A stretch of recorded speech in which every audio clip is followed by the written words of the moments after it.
asked me to speak this evening, the first thought that came to my mind was I was going to answer a question that I'm most frequently asked is, so Pete, do you ever get scared out at sea?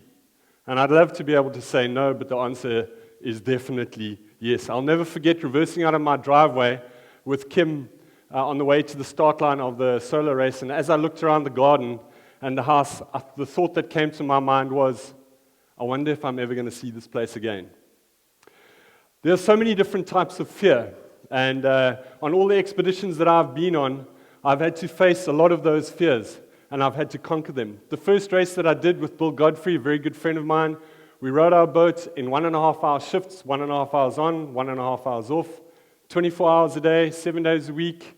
There was not 1 second that one of us wasn't rowing, except for Christmas Day. We took half an hour off for lunch and phoned our wives.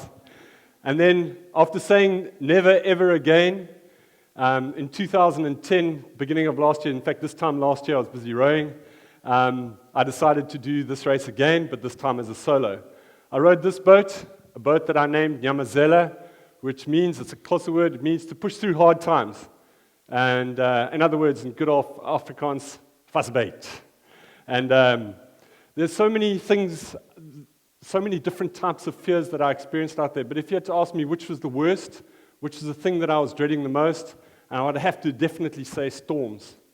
The Atlantic Ocean can go from a place of incredible quietness and stillness, and within minutes, it can turn into this raging furnace of lightning, thunder, 10-meter waves, 15-meter waves. When Bill and I rode, we experienced 4 major storms. The last storm that hit us was 6 days after our satellite phone broke. We had no idea that the storm was coming. It was rated as the worst storm to hit Antigua in 19 years. Now picture sitting on a rowing boat holding 2 14-foot carbon oars. Okay? There's lightning all around you. If you've ever experienced lightning very close to you, you'll know the sound that that makes. It is absolutely unbelievable. In the solo race, I experienced the longest storm that I've ever been in, 6 days, 5 nights. In those 6 days, I was holed up in this cabin. It was a headwind storm, so I couldn't go anywhere. I was on a parachute anchor. And you may say 6 days in a small place is not that long. And it isn't, actually. But when that small place is rocking to and fro, it's going on its side, there's lightning all around, there's waves breaking on top, and there's incessant rain, it becomes another ball game, totally. This picture, I love this picture, because as bad as storms are, whenever I got myself into a situation like this, I always had 2 to 3 knots of current against me. And there were many times, like this, very close to the end, where I thought that the Atlantic Ocean was never going to spit me out. And I'd be sitting in those times, would be dead quiet, and you probably think I'm mad when I say this, but I could audibly hear human voices. It wasn't making sense, but I could hear people speaking the whole time. And then another thing that I had never faced before was, what is it going to be like to spend such a long time alone? This race, the solo race, took 76 days. I was planning at the time for between 50 and 90 days. I had absolutely no idea what it was going to be like. I'd spent 4 or 5 days maximum on my own. So 5, 6 days into the race, I go, hey, Pete, I'm alone. And I hadn't even noticed, well, not that I hadn't noticed it, but it hadn't been an issue. And night times especially was a time that it reminded me that I was alone often. I know I've got a documentary now that I've called Not Alone, but during those nighttime phases where you can't actually see your hand in front of your face, is quite something. People would say to me, so Pete, did you ever feel like giving up? And I'd say, not ever, not for 1 second. But there were many times on the solo race where I thought the Atlantic Ocean was never going to spit me out. One of the fun moments that I had was this ship passing me.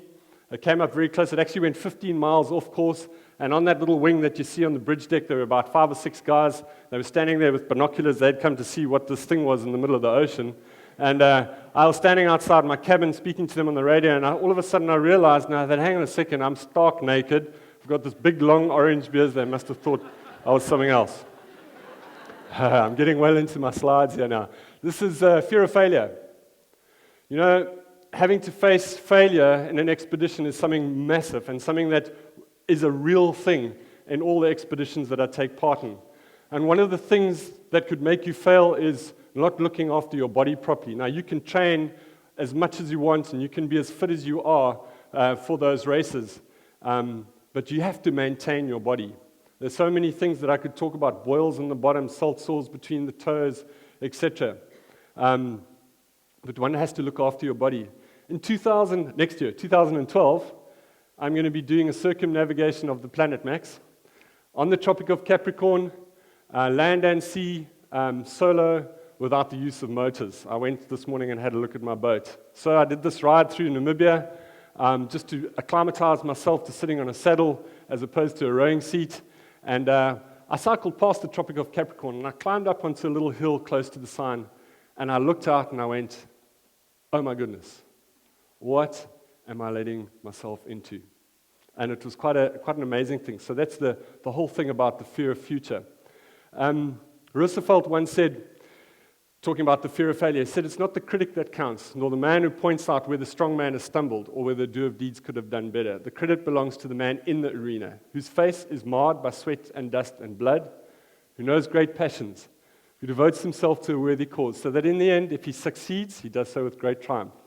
And if he fails, he at least does so whilst daring greatly, so that his place will never be amongst those cold and timid souls who have neither known victory nor defeat. And in victory, this is the prize. No money. It's a real story.